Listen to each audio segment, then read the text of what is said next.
নেশা ভান করার জন্য ফাঁকা জায়গায় দরকার। লুকিয়ে চুরিয়ে নেশা তো আর লোক সমাজের সামনে হয় না। বিল্টু, আকাশ আর কৌশিক এই তিন বন্ধু গাঙ্গুলি বাগান প্রাইমারি স্কুলের ভেতরে নেশা করত। কিন্তু ইদানিং সেখানে গেলে বড় সমস্যা হয়। সরকার থেকে লাগানো সিসিটিভি আর লাইটের যা সমস্যা শুরু হয়েছে ওখানে।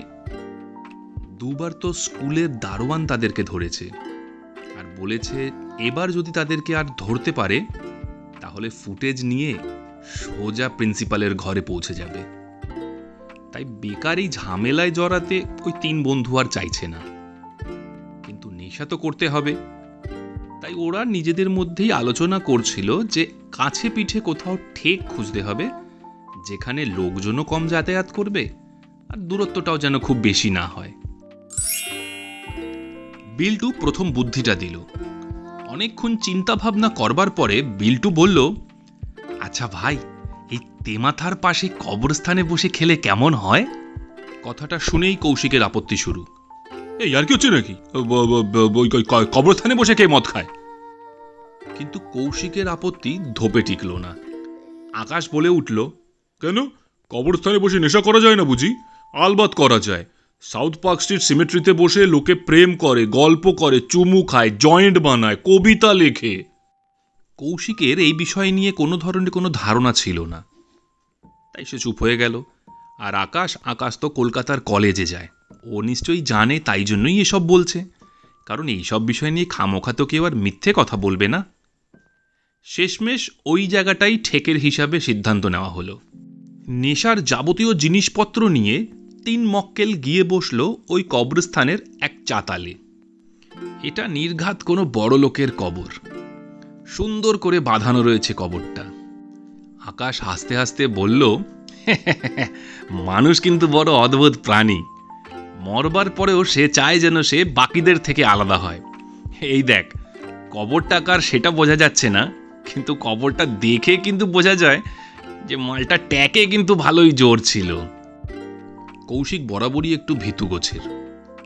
আকাশের কথা শুনে কৌশিক বলল, থাক না ভাই এসব, আমরা যেটা করতে এসেছি সেটা তাড়াতাড়ি করে আমরা বেরিয়ে পড়ি না, চল। বিল্টু এবার রেগে গেল। বিল্টু কৌশিককে একটা ধাক্কা মেরে বলল, এই ন্যাকার মতো করিস না তো। কেন, ভূতে এসে তোর কাছ থেকে আবার কাউন্টার চাইবে নাকি? বলেই বিল্টু কেমন একটা বিচ্ছির ধরনের হেসে উঠল। প্লাস্টিকের গ্লাসে মদ ঢালা হচ্ছিল আর কাগজের ঠোঙা থেকে অল্প অল্প করে চানাচুর আর বাদাম নিয়ে তিনজনে আরাম করে মদ খাচ্ছিল। আকাশ এতক্ষণে একটা সিগারেট ধরালো। এতক্ষণ পর্যন্ত সব ঠিকঠাকই চলছিল। আকাশ সিগারেটের জ্বলন্ত বাটটা ওই কবরস্থানের চাতালের ওপর ঘষে দিতেই কৌশিক উঠে দাঁড়ালো। বিল্টু এটা দেখে বেশ ঠাট্টার স্বরেই বলল, কি ভাই, এইটুকুতেই চড়ে গেল নাকি? কথাটা শুনে কৌশিক রাখল না, আবার হাসলও না, শুধু খুব গম্ভীরভাবে বলে উঠল, তোরা থাক, তোরা খা, আমি আজ আসি, আমার ব্যাপারটা ভালো লাগছে না। এই ঘটনার পর কৌশিক কারোর সাথে কন্ট্যাক্ট করেনি, কারোর সাথে কথাও হয়নি কৌশিকের। 2-3 দিন পর বিল্টু কৌশিককে ফোন করে বলল, এ ভাই, আকাশের পরশু থেকে খুব জ্বর, চল ওর বাড়ি যাই, একবার দেখা করে আসি ওর সাথে। কৌশিক আকাশের ওপরেই চটেছিল, কিন্তু আকাশের জ্বর হয়েছে এটা শুনে আর রাগটাকে মনে পুষে রাখল না। আকাশের বাড়ি যাওয়ার উদ্দেশ্য নিয়ে সাইকেল নিয়ে দুজনেই বেরিয়ে পড়ল। আকাশের বাড়ি গিয়ে দেখে আকাশের অবস্থা সত্যিই বড্ড করুণ। 2 দিনের জ্বরে আকাশ সম্পূর্ণ ভেঙে পড়েছে। বিল্টু চুপচাপ ছিল। কৌশিকই জিজ্ঞাসা করলো আকাশকে, কি হয়েছে ভাই, হঠাৎ এরকম জ্বর এলো তোর? আকাশের কথা বলার মতন ক্ষমতা এই মুহূর্তে নেই বললেই চলে, কিন্তু তবুও আকাশ ভাঙা ভাঙা গলায় যেটুকু বলল সেটা শুনে বিল্টু আর কৌশিকের চক্ষু চড়ক গাছ। আকাশ বলল, ওদিন ঘরে ফেরার পরে জানিস তো কেমন একটা লাগছিল, খুব অস্বস্তি লাগছিল।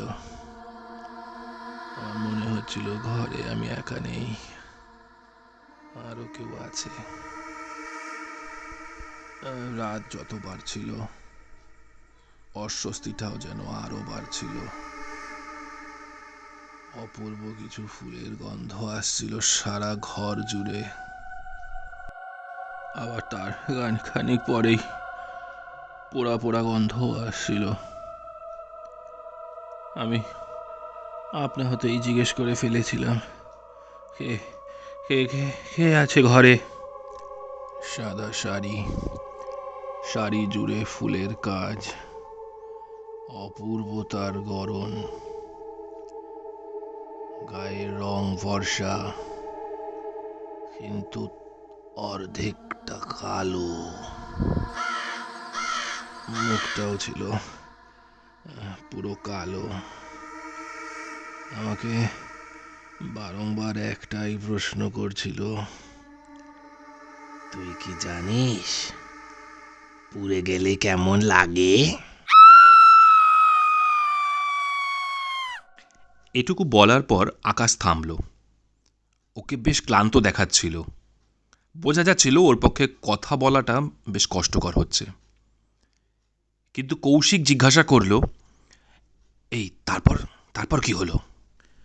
তারপর আকাশ আবার বলতে শুরু করলো, তারপর তারপর আমি জানি না, আমার খুব ইচ্ছে করছিল লাইটারটা জ্বালিয়ে নিজের আঙ্গুলটাকে সেই লাইটারে ধরার খুব ইচ্ছে করছিল। ধরেছিলাম। ও, খুব ব্যথা, খুব যন্ত্রণা হয়েছে। আহ আহ আহ তখন তখন ওই ঘরের নারী মূর্তিটা আমায় বলে উঠল, তাহলে আমায় ছ্যাঁকা দিচ্ছিলি কেন? আমি তো পুড়েই মরেছিলাম, মরবার পরেও আমাকে আবার পোড়াতে চাইছিলি, কেন ছ্যাঁকা দিচ্ছিলি বল?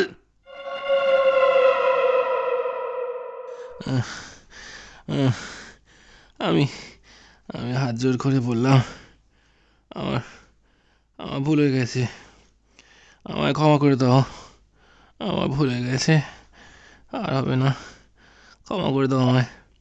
বলো, বলো কি করলে আমায় ক্ষমা করবে, বলো, ক্ষমা করে দাও।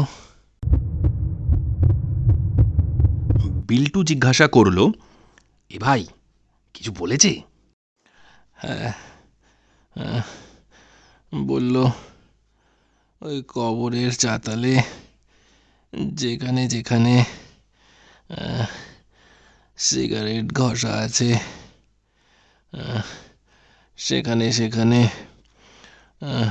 মাটির মাটির প্রলেপ দিয়ে আসতে। ভাই, তোরা আমায় বাঁচা, আমার পক্ষে তো যাওয়া সম্ভব নয়। তোরা তোরা মাটির প্রলেপ দিয়ে আয় ভাই, আমায় বাঁচা তোরা।